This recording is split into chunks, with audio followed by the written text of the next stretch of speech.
50 ساتھیوں کے ساتھ اردن پہنچ چکا ہوں اور الحمدللہ 5-6 دن اسرائیل کے بدنام زمانہ نگیو ڈیزرٹ جیل کے اندر رہنے کے بعد ہمیں رہائی مل چکی ہے.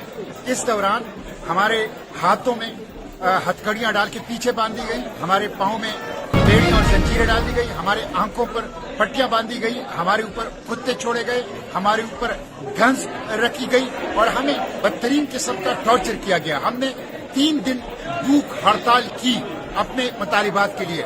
نو access to air, no access to drinking water, no access to medication, no access to life, کسی قسم کی چیز تک ہمیں رسائی نہیں تھی. ایک بدنامی زمانہ جیل تھا، لیکن الحمدللہ ہم رہا ہو چکے ہیں اور فلسطین کی آزادی کی جدوجہد جاری رہے گی. اس ناکہ بندی کو ہم توڑیں گے، بار بار اس کے لیے جائیں گے، غزہ کو بچانے کے لیے کوشش کریں گے اور جو جینوسائیڈ کے مجرم ہیں ان مجرموں کو کیفر کردار تک پہنچائیں گے انشاءاللہ.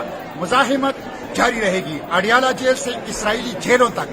فلسطین کی آزادی کی جدوجہد جاری رہے گی اور مزاحمت کی جدوجہد انشاءاللہ جاری رہے گی. جلد آؤں گا پاکستان اور پوری تفصیل جو اس فلوٹیلا کی ہے اور اسرائیلی جیلوں کی ہے آپ کو بتاؤں گا. لیکن اپنی اس جدوجہد کو اقصی کی آزادی، فلسطین کی آزادی، غزہ کی آزادی تک جدید جاری رکھیں گے. اسرائیل کے خاتمے تک ہماری یہ جدوجہد انشاءاللہ جاری رہے گی. پاکستان زندہ باد، فلسطین زندہ باد، پاک فلسطین دوستی.